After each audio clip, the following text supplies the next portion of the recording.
Hello student, তোমরা যারা ক্যালকাটা ইউনিভার্সিটির আন্ডারে থার্ড সেমিস্টারের ছাত্রছাত্রী আছো এবং তোমাদের ইতিহাস সাবজেক্টটা মাইনর সাবজেক্ট হিসাবে আছে, তোমাদের জন্য আজকের ক্লাসটা খুবই গুরুত্বপূর্ণ। আজকের ক্লাসে তোমাদের যে প্রশ্নের উত্তরটা নিয়ে আলোচনা করব, দেখো, মৌর্য প্রশাসনের মূল বৈশিষ্ট্যগুলি ব্যাখ্যা করো। এই প্রশ্নটা তোমাদের 10 নম্বর বা 20 নম্বরে পরীক্ষায় আসতে পারে। তার আগে একটা বিষয় তোমাদের বলার আছে, তোমাদের যাদের অন্য কোনো একটা সাবজেক্টে অনার্স আছে, এটা তোমাদের মাইনর 2 পেপার। কি বললাম? অন্য কোনো একটা সাবজেক্টে তোমাদের অনার্স আছে, এটা তোমাদের মাইনর 2, এবং তোমরা যারা এমডিসি কোর্সের স্টুডেন্ট আছো, তোমাদের এটা মাইনর 1 পেপার। ঠিক আছে, তাহলে এবারে প্রশ্নের উত্তরটা তোমরা দেখে নাও। প্রথমেই তোমাদের একটা ভূমিকা লিখতে হবে। ভূমিকায় কি লিখবে? দেখো, মৌর্য শাসন ব্যবস্থা প্রাচীন ভারতবর্ষের ইতিহাসে একটি বিশেষ গুরুত্বপূর্ণ অধ্যায়। ভারতবর্ষের ইতিহাসে প্রথম সুপরিকল্পিত শাসন ব্যবস্থা হিসাবে এর প্রভাব পরবর্তীকালের ওপরে বিশেষভাবে লক্ষ্য করা যায়। ভারতবর্ষের রাজনৈতিক ঐক্যের প্রথম নিদর্শন হল মৌর্য শাসন ব্যবস্থা। ইহাই প্রথম শাসন পদ্ধতি যা নির্দিষ্ট নীতির ওপর প্রতিষ্ঠিত ছিল। এবারে পরের পয়েন্ট হচ্ছে মৌর্য শাসন ব্যবস্থার ঐতিহাসিক উপাদান। মৌর্য শাসন ব্যবস্থার সম্বন্ধে জানতে হলে আমাদের প্রধানত মেগাস্তিনিসের বিবরণ, কৌটিল্যের অর্থশাস্ত্র এবং অশোকের বিভিন্ন শিলালেখর ওপর নির্ভর করতে হয়। এছাড়া শক, খত্তপ্য, রুদ্রদামনের জুনাগড় শিলালেখ থেকে চন্দ্রগুপ্তের প্রশাসনিক শাসন ব্যবস্থার পরিচয় পাওয়া যায়। আবার মুদ্রারাক্ষস নাটকে নন্দবংশের পতনের বিবরণ পাওয়া যায়। এবার পরের পয়েন্ট হচ্ছে মৌর্য শাসন ব্যবস্থার বৈশিষ্ট্য। মৌর্য শাসন ব্যবস্থা মূলত দুভাগে বিভক্ত ছিল, কেন্দ্রীয় শাসন ব্যবস্থা আর হচ্ছে প্রাদেশিক শাসন ব্যবস্থা। কেন্দ্রীয় শাসন ব্যবস্থায় কি বলা হচ্ছে? যে কেন্দ্রীয় শাসন ব্যবস্থায় রাজার স্থান ছিল সর্বোচ্চ। মৌর্য শাসন ব্যবস্থায় সম্রাট ছিলেন সার্বভৌম ক্ষমতার অধিকারী। সম্রাট ছিলেন একধারে শাসন ব্যবস্থার সর্বোচ্চ ব্যক্তি, সেনাবাহিনীর প্রধান এবং বিচার বিভাগের মূল উৎস। মেগাস্তিনিসের বিবরণ এবং কৌটিল্যের অর্থশাস্ত্রে মৌর্য সম্রাটদের অসীম ক্ষমতার বিবরণ পাওয়া যায়। পরের পয়েন্ট হচ্ছে মন্ত্রী পরিষদ। মৌর্য শাসন ব্যবস্থায় স্বেচ্ছাচারী হলেও সম্রাট প্রয়োজনের সময় মন্ত্রী পরিষদের পরামর্শ গ্রহণ করতেন। এছাড়া কৌটিল্যের অর্থশাস্ত্রে বহু উচ্চপদস্থ কর্মচারীদের উল্লেখ পাওয়া যায়। অর্থশাস্ত্রে মন্ত্রী ও অমাত্য নামে দুই শ্রেণীর উচ্চপদস্থ কর্মচারীর উল্লেখ পাওয়া যায়। তাদের ওপর যথাক্রমে শাসন ও বিচার বিভাগের দায়িত্ব ছিল। এছাড়া অধ্যক্ষ নামে এক শ্রেণীর সরকারি কর্মচারী বিভাগীয় প্রধান হিসাবে কাজ করতেন। সেনাবাহিনীর প্রধান ছিলেন সেনাপতি। পরের পয়েন্ট হচ্ছে বিচার বিভাগ।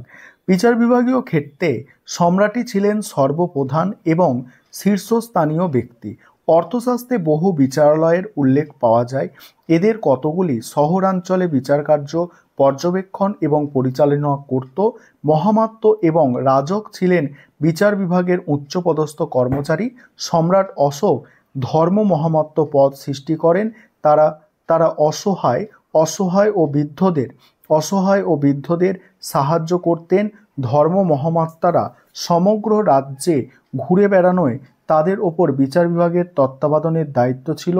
মৌর্য বিচার ব্যবস্থায় সম্রাটগণ ব্যক্তিগতভাবে প্রজাদের অভাব অভিযোগ শুনতেন ও প্রতিবিধান করতেন।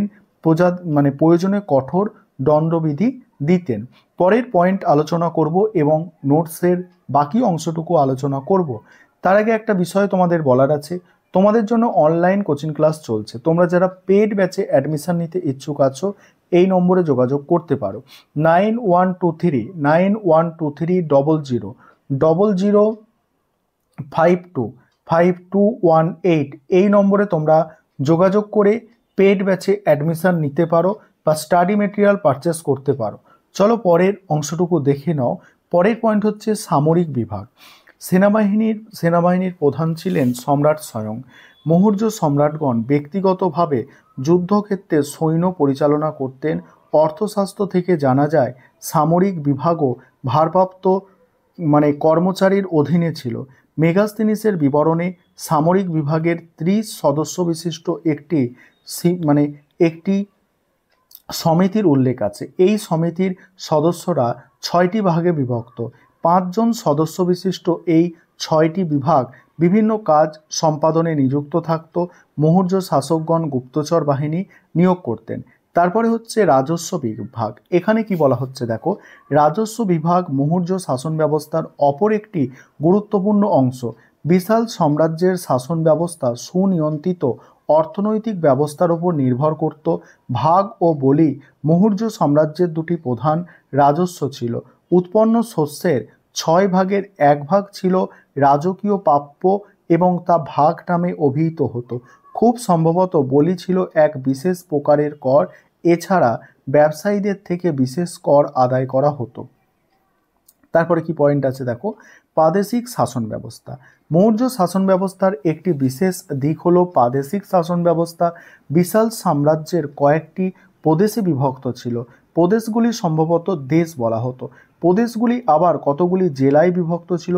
উজ্জয়িনী, তক্ষশিলা প্রভৃতি প্রদেশের শাসন কার্য রাজপ্রতিনিধিদের দ্বারা পরিচালিত হতো। এদের অধিকাংশ রাজ পরিবার থেকে নিযুক্ত হতেন।